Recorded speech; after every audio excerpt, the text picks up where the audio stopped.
Oportunidad trabajaremos el tema intervalos, definiciones en esta presentación y corresponde al punto 1.7 del libro. Y la primera pregunta que se nos plantea al abordar el tema intervalos es, en definitiva, ¿qué es un intervalo? Y podemos decir que llamamos intervalo al conjunto de números reales comprendidos entre dos valores A y B. Esos valores A y B reciben el nombre de extremos del intervalo. Y los intervalos que vamos a considerar son los que detallaremos a continuación. Y el primer intervalo que vamos a considerar es el intervalo abierto AB.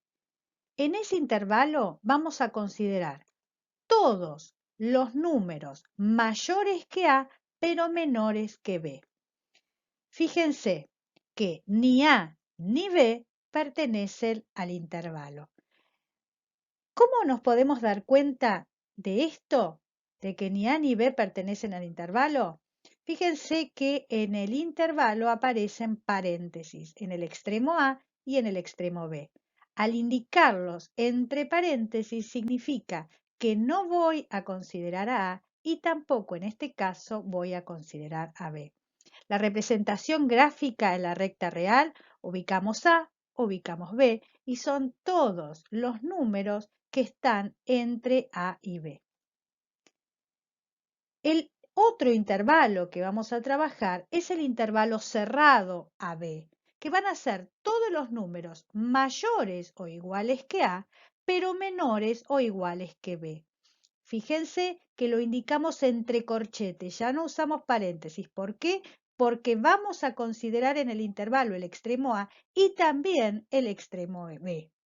Entonces, tanto A como B pertenecen al intervalo. Su representación gráfica en la recta real es la siguiente. Ubicamos el extremo A, B, lo escribimos entre corchetes y serán todos los números mayores o iguales que A, pero menores o iguales que B, considerando los extremos en el intervalo cerrado. Luego tenemos el intervalo abierto en A pero cerrado en B. Es el conjunto de todos los números mayores que A pero menores o iguales que B.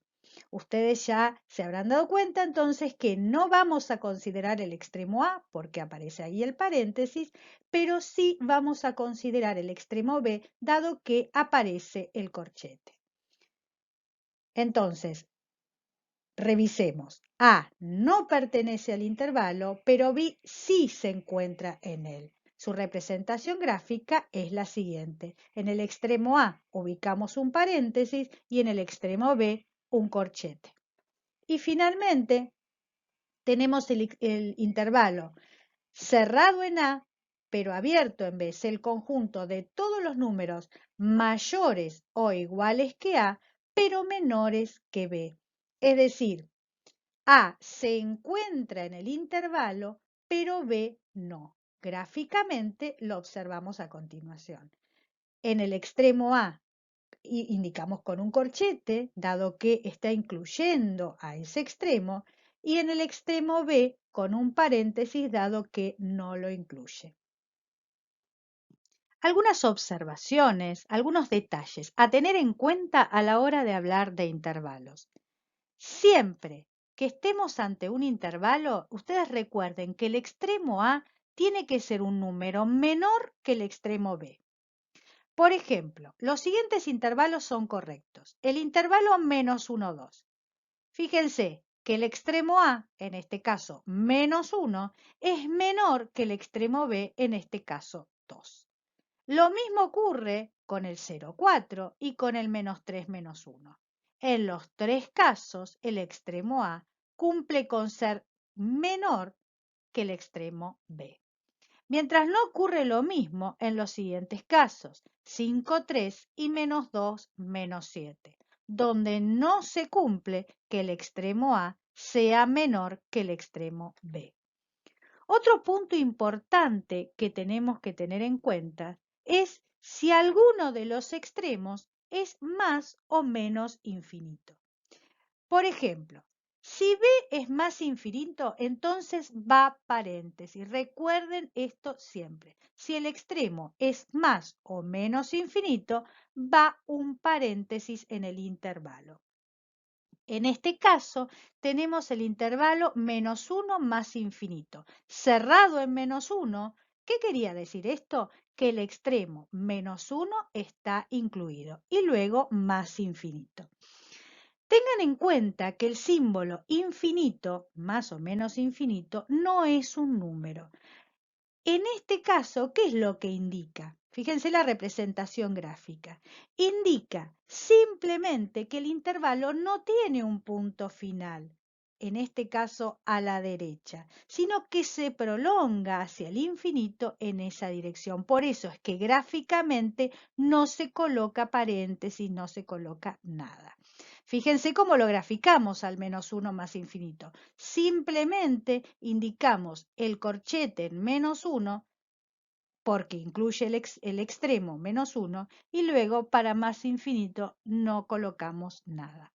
Estos serían entonces los números reales mayores o iguales que -1. Ahora, si A es, por ejemplo, menos infinito, lo mismo, va a paréntesis.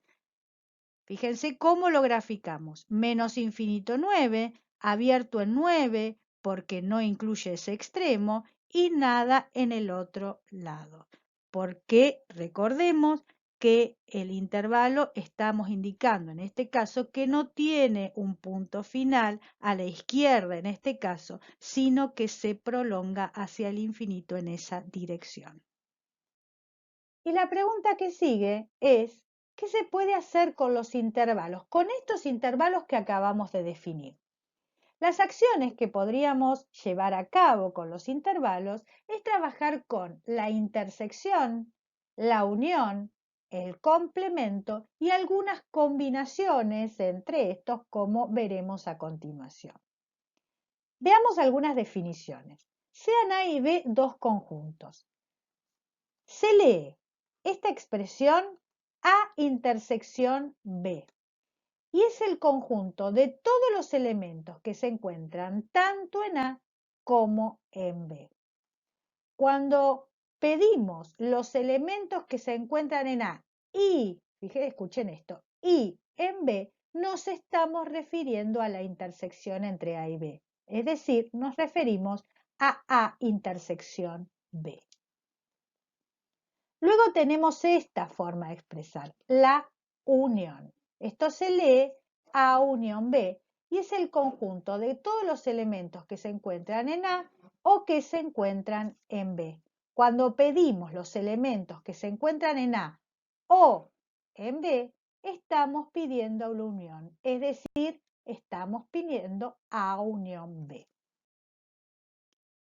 Se lee A complemento o complemento de A y es el conjunto de todos los elementos que no se encuentran en A. La forma de expresarlo es la siguiente, podemos utilizar una o la otra. Es decir, cuando nosotros estamos pidiendo los elementos que no se encuentran en A, estamos pidiendo, en definitiva, el complemento de A.